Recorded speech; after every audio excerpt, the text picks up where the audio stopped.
ایسے لوگوں کو میں جہنم میں داخل فرما دوں گا۔ اللہ اکبر! رب کریم کی شان دیکھیے، وہ فرماتا ہے جب میرا بندہ مجھ سے مانگتا ہے میں اس کی پکار کو سنتا ہوں، اور جب یہ نہیں مانگتا تکبر میں آ جاتا میں بہت بڑا، اللہ نے مجھے سب کچھ دے رکھا ہے، مجھے مانگنے کی کیا ضرورت؟ فرمایا جب مانگتا نہیں ہے نا تو پھر میں کیا کرتا ہوں کہ سیدخلون جہنم داخلین، پھر میں اس کو جہنم میں داخل فرما دیتا ہوں۔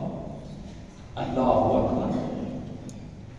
اور ایک جگہ اللہ تعالیٰ نے ارشاد فرماتا ہے وَإِذَا مَسَّ الْإِنسَانَ ضُرٌّ دَعَانَا لِجَنبِهِ أَوْ قَاعِدًا أَوْ قَائِمًا فَلَمَّا كَشَفْنَا عَنْهُ ضُرَّهُ مَرَّ كَأَن لَّمْ يَدْعُنَا إِلَىٰ ضُرٍّ مَسَّهُ۔ جب انسان کو کوئی مصیبت پہنچتی ہے، کوئی تکلیف پہنچتی ہے جو ہمارا رویہ بن چکا ہے، تو پھر کیا کرتا ہے انسان؟ اللہ کو پکارتا ہے۔ کس انداز سے؟ کبھی تو وہ لیٹ کے بھی رب کو پکار رہا ہوتا ہے، اور قاعداً کبھی تو وہ بیٹھ کر بھی اپنے رب سے التجائیں کر رہا ہوتا ہے، اور قائما کبھی تو وہ کھڑے ہو کر بھی رب کی بارگاہ میں اپنی التجائیں پیش کرتا ہے۔ جب اس کو کوئی مصیبت ہوتی ہے وَإِذَا مَسَّ الْإِنسَانَ نَضُرٌّ دَعَانَا، جب مشکل آتی ہے پھر وہ ہم سے مانگتا ہے، دعائیں کرتا ہے، مگر اس کے بعد فرمایا فَلَمَّا كَشَفْنَا عَنْهُ ضُرَّهُ مَرَّ كَأَن لَّمْ يَدْعُنَا إِلَىٰ ضُرٍّ مَسَّهُ، جب وہ مشکل، وہ مصیبت ہم اس سے دور کر دیتے ہیں، ختم کر دیتے ہیں، یہ انسان ایسے بھول جاتا ہے کہ جیسے کبھی اس کو کوئی مشکل آئی ہی نہیں تھی، اور اس نے کبھی ہمیں پکارا ہی نہیں تھا، کبھی اس کا اور ہمارا کوئی تعلق ہی نہ تھا۔ اور آج اس اور فتن دور میں ہمارا یہی رویہ بن چکا ہے۔ ہم میں سے ہر انسان جب مشکل آئے گی ہم مسجد کا بھی رخ کریں گے، ہم تہجد گزار بھی بن جائیں گے، ہم 5 وقت کی نماز کا جماعت پڑھنے کے عادی بھی بن جائیں گے، اللہ تعالیٰ سے التجائیں کریں گے، معافیاں مانگیں گے، اپنی حاجات پیش کریں گے۔ جب وہ رب کریم رحمان تو ہے نا، رحیم تو ہے نا، وہ کریم تو ہے نا، وہ اپنے بندوں کی دعائیں سنتا تو ہے نا، وہ جب اپنے بندے کی پکار کو سن کے اس کی حاجات پوری کر دیتا ہے، اس کی مصیبتیں ٹال دیتا ہے، اس کے لیے خوشحالی کے اوقات آ جاتے ہیں، فرمایا پھر یہ وہی انسان ہے جو ہمیں بھول جاتا ہے اس انداز سے گویا کبھی اس نے ہماری بارگاہ سے کچھ مانگا ہی نہ تھا۔ اللہ اکبر کبیرہ! تو امام الانبیاء کے غلاموں، ضرورت اس امر کی ہے۔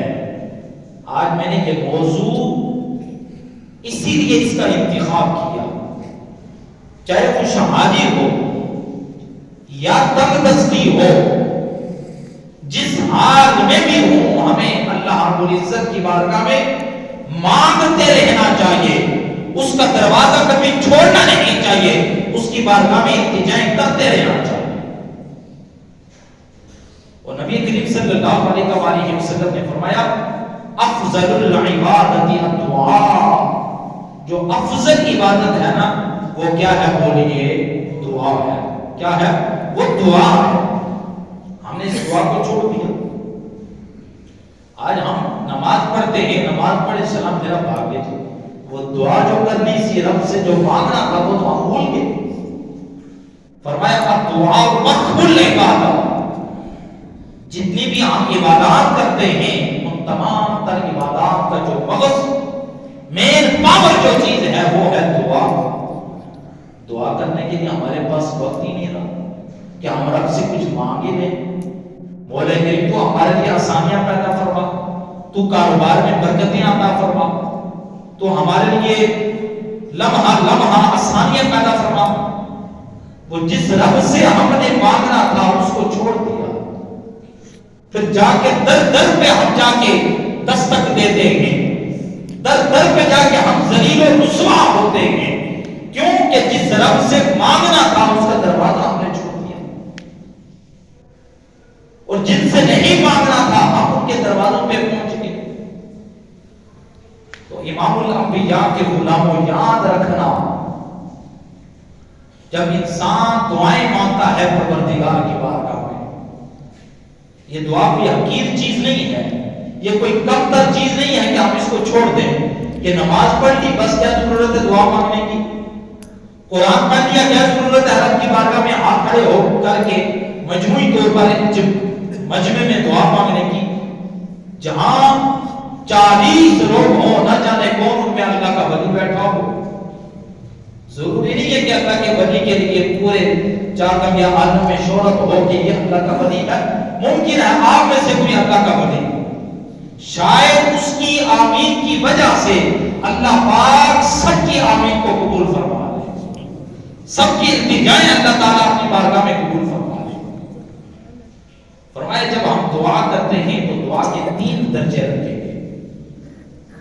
ہم جو چیز مانگتے ہیں نا وہ چیز اللہ تعالیٰ ہمیں عطا فرما دیتا ہے. بڑی توجہ سے میری بات سننا، جو چیز ہم مانگتے ہیں مولا کریم کو ہمیں یہ عطا فرما، وہ اللہ تعالیٰ ہمیں عطا فرما دیتا ہے. اگر وہ نہیں ملے، وہ چیز جو ہم نے طلب کی تھی وہ نہیں ملے، ممکن ہے اس کے پیچھے انسان تو غیب نہیں جانتا کل آنے والا وقت ہمارے کیسا ہوگا. شاید ہمارے لیے بہت بڑی مصیبت آ رہی تھی، کوئی مشکلات آ رہی تھی ہمارے سر پہ، اللہ تعالیٰ کی اس دعا کی برکت کی وجہ سے مطلوبہ چیز تو نہیں دی، مگر وہ جو مشکلات آ رہی تھی ان مشکلات کو ٹال دیتا ہے.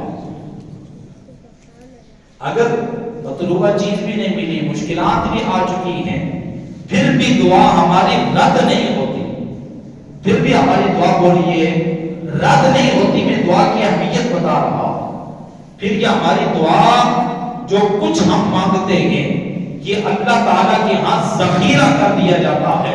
کل قیامت کے دن جہاں نفس و نفسی کا عالم ہوگا وہاں پروردگار ہماری ان دعاؤں کا بدلہ عطا فرمائے گا. اور اس وقت انسان یہ حسرت کرے گا، افسوس. آج تو ہم بڑی بے صبری کرتے ہیں نا، کوئی چیز مانگی اور نہ ملی، ہم کہتے ہیں جی اتنی دفعہ دعائیں کی اللہ تعالیٰ قبول ہی نہیں فرماتا. وہ جی کیا کریں ہماری دعائیں قبول ہی نہیں ہوتی. اس قسم کے ہم جملے اپنی زبان سے کیا دیتے ہیں. مگر یاد رکھنا دعا کے اندر نبی پاک صلی اللہ علیہ وسلم نے فرمایا بے صبری نہ کرنا، بے صبری نہ کرنا. ہم لوگ بے صبری کیسے کرتے ہیں؟ دعا مانگی قبول نہ ہوئی، دعا مانگنا ہی چھوڑ دیں، چلیں جی چھوڑ دیں. دعا کیا کریں؟ دعا مانگتے رہنا چاہیے. کریم آقا کا یہ عمل تھا کہ جب بھی دعا مانگتے ایک ایک جملے کو 3 بار ریپیٹ کرتے، ایک ایک جملے. اور فرمایا کہ جب کل قیامت کا دن ہوگا نا، جن لوگوں کی دنیا کے اندر دعائیں جو رہ جاتی ہیں پوری نہیں ہوتی، اللہ تعالیٰ جب اس کا بدلہ وہاں قیامت کے دن دے گا اس وقت انسان حسرت کرے گا، افسوس کہ دنیا میں میری دعا کوئی بھی قبول نہ ہوئی ہوتی، آج اللہ تعالیٰ اس کا بدلہ مجھے عطا فرما دیتا. وہاں انسان یہ تمنا کرے گا. تو امام الانبیاء صلی اللہ تعالیٰ علیہ وسلم کے غلام پھر دعا کے کچھ اوقات ہوتے ہیں کہ جن اوقات میں اللہ تعالیٰ دعا رد نہیں کرتا، ہر حال میں قبول فرماتا ہے. وہ کون کون سے اوقات ہیں؟ حدیث مبارکہ میں آتا ہے، ایک تو جب اذان ہو جاتی ہے، اذان اور اقامت کے درمیان، اس دوران انسان جو بھی دعا کرتا ہے اللہ تعالیٰ اس کو رد نہیں کرتا، قبول فرماتا ہے. اور جب انسان سجدے کی حالت میں ہوتا ہے، حالت سجدہ میں انسان اللہ تعالیٰ کے بالکل قریب ہوتا ہے، اس وقت جو دعا مانگی جائے پروردگار اس کو بھی رد نہیں کرتا، وہ بھی قبول فرما دیتا.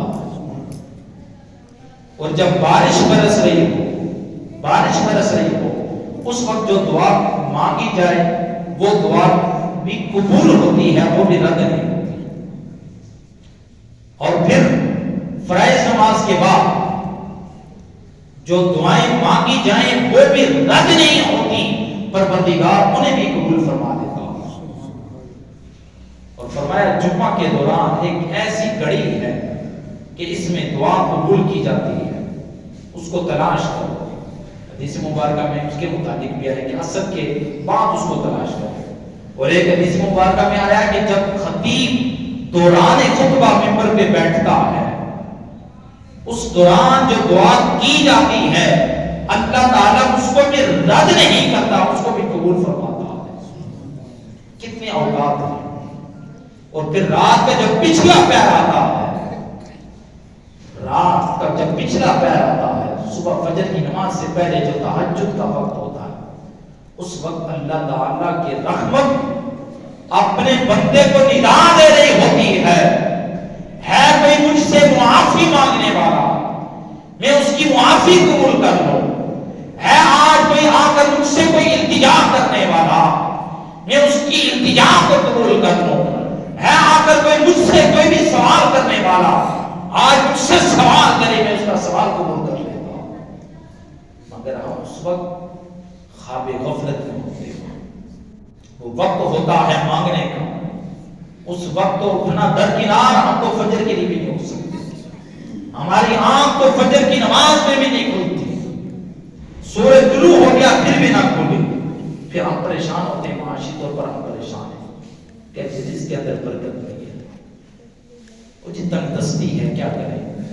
مگر یاد رکھنا نبی پاک صلی اللہ علیہ وسلم نے فرمایا جو لوگ سوئے رہتے ہیں، سورج طلوع ہو رہا ہوتا ہے، جس ٹائم جو اس وقت سو رہے ہوتے ہیں، اسی وقت رزق تقسیم کرنے کا وقت ہوتا ہے، جو سو رہے ہوتے ہیں پھر ان کے رزق سے برکت اٹھا لی جاتی ہے۔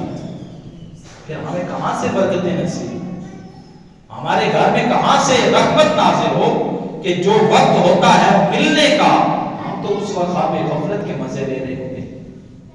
اللہ اکبر۔ تو امام الانبیاء کے غلاموں، جب انسان کسی سے کچھ مانگتا ہے تو یقیناً انسان اس کے دروازے پہ چل کر جاتا ہے، جا کر اس کے سامنے عاجزی انکساری اپنی پریشانیاں مجبوریاں ظاہر کرتے ہیں، تب بھی کوئی کچھ دیتا ہے۔ فرمایا جب اللہ تعالیٰ کی بارگاہ میں مانگو نا تو اس کے سامنے بھی اپنی عاجزی انکساری ظاہر کر کے رب کریم کی بارگاہ میں مانگو، اور صدق کے دل سے مانگو، یہ یقین رکھو، یہ عقیدہ ہو، یہ ایمان ہو، یہ اخلاص ہو کہ میں دعا کروں گا میرا پروردگار ضرور مجھے عطا کرے گا۔ اور جب اس انداز سے دعا مانگی جائے وہ رب کریم ضرور عطا کرتا ہے۔ اور حدیث مبارکہ میں فرمایا کہ چند لوگوں کی دعا کبھی ریجیکٹ نہیں ہوتی، ان کی دعا قبول ہوتی۔ فرمایا ایک عادل حکمران ہو، عادل ہو، عدل کرنے والا ہو، جب وہ دعا کرتا ہے اس کی دعا قبول ہو جاتی ہے۔ مظلوم جب بھی وہ ہاتھ اٹھاتا ہے اس کی بھی دعا قبول ہو جاتی ہے۔ اور والد جب وہ اپنی اولاد کے لیے دعا کرتا ہے اللہ تعالیٰ اس دعا کو بھی رد نہیں کرتا، اس کو بھی قبول فرما لیتا ہے۔ یہاں کتنے والدین بیٹھے ہیں اپنے بچوں کے لیے دعا مانگا کریں، یہ آپ کی دعا آپ کے اولاد کے حق میں اللہ تعالیٰ ضرور قبول فرمائے گا، اس کو کبھی رد نہیں کرے گا۔ اور چند وہ لوگ ہیں کہ جن کی دعائیں اللہ تعالیٰ قبول بھی نہیں کرتا، جن کی دعائیں قبول نہیں کرتا، وہ کون کون سے ہیں؟ ذرا آپ کو بتاؤں، وہ آدمی جس نے زندگی بھر حرام کا کھایا ہوا ہو، اگر جسم پہ کپڑا بھی پہنا ہے تو یہ بھی حرام کے پیسے اس نے دیا، اور پھر ہم دعائیں کرتے ہیں مولا کریم تو ہمارے لیے یہ عطا فرما، یہ عطا فرما، یہ عطا فرما۔ فرمایا ایسے آدمی کی بھی دعا اللہ قبول نہیں فرماتا۔ اور جب ہم تعلقی کی دعا مانگتے ہیں وہ دعا بھی قبول نہیں ہوتی۔ ان چیزوں کو ذہن نشین کیجیے۔ اور جب دعا مانگی جائے تو دعا وسیلے سے مانگنا بھی جائز ہے، اللہ تعالیٰ اس کو بھی قبول فرماتا ہے۔ بڑی طویل حدیث مبارکہ ہے، 3 آدمی سفر پہ جا رہے تھے، دوران سفر بارش ہوئی ہے، غار کے اندر چلے گئے۔ جب غار کے اندر گئے نا، پتھر اوپر سے بہت بڑا گرا نیچے آیا، غار کا منہ بند ہو گیا، باہر نکلنے کا کوئی راستہ نہیں۔ اب وہ پریشان ہیں، سوچ رہے ہیں کس انداز سے اب یہاں سے ہم نجات حاصل کریں۔ تینوں نے مشورہ کیا اور اپنی زندگی کے جو نیک عمل تھے نا تینوں کے، ان کو وسیلہ دے کر اللہ تعالیٰ کی بارگاہ میں دعا کی۔ سب سے پہلے نے یہ کہا، اے میرے مالک تو بہتر جانتا ہے، دنوں کے حال سے تو واقف ہے، میرے والدین بوڑھے ہو چکے تھے، میں دن بھر بکریاں چرایا کرتا تھا، جب شام ہوتی دودھ لے کر گھر جاتا، میرے بیوی بچے بھی تھے، میں بیوی بچوں پر ترجیح اپنے والدین کو دیتا تھا، پہلے ان کو دودھ دیتا، وہ پیتے، پیٹ بھر جاتا، اس کے بعد میں اپنے بچوں کو دیتا۔ اور ایک دفعہ ایسا ہوا، میں لیٹ گھر میں پہنچا، میرے والدین سو گئے تھے، میں دودھ حسب عادت پہلے ان کو دینے کے لیے کھڑا رہا، بچے پوری رات بھوک کی وجہ سے بلبلا رہے تھے، میں نے بچوں کو دودھ مولا نہیں دیا کہ پہلے والدین کو دودھ دوں گا۔ اسی اسنا میں فجر کی اذان ہو گئی، اللہ اکبر اللہ اکبر، مولا اگر یہ کام میں نے فقط تیری رضا کے لیے کیا ہے، آج مجھے اس مصیبت سے تو نجات عطا فرما۔ اب دوسرے نے بھی دعا کی، پتھر تھوڑا سا ہٹ گیا، دوسرے نے دعا کی، مولا کریم فلاں مزدور کو میں نے بلایا تھا، اس کی جتنی بھی مزدوری تھی، بڑی بات طویل ہے، بہرحال اس کی مزدوری میں نے رکھی نہیں تھی، مولا وہ بھی دے دی تھی، اگر یہ عمل تیری رضا کے لیے تھا مولا، آج اس مصیبت سے تو ہمیں نجات عطا فرما۔ پتھر تھوڑا سا اور ہٹ گیا۔ اب تیسرا شخص تھا ان میں، اس نے دعا کی، مولا کریم تو بہتر جانتا ہے، دلوں کے حال سے تو واقف ہے، میری چچا ذات بہن تھی، میں نے اس کو پیسے دیے، واپسی دینے کا جب موقع آیا، میں نے برا ارادہ ظاہر کیا، اس نے کہا اللہ سے ڈر، مولا کریم میں تجھ سے ڈر گیا، میں نے کچھ بھی بری حرکت نہ کی، فقط تیری رضا کے لیے کیا مولا، اگر یہ سارا عمل تیری رضا کے لیے تھا مولا، آج اس مصیبت سے تو ہمیں نجات عطا فرما۔ اس کا یہ دعا کرنا تھا کہ وہ جو بہت بڑا پتھر غار کے منہ پہ آ کے کھڑا تھا، اللہ تعالیٰ نے اس کو ہٹا دیا اور ان کے لیے نکلنے کا راستہ آسان ہو گیا۔ اگر انسان صدق کے دل سے دعا مانگے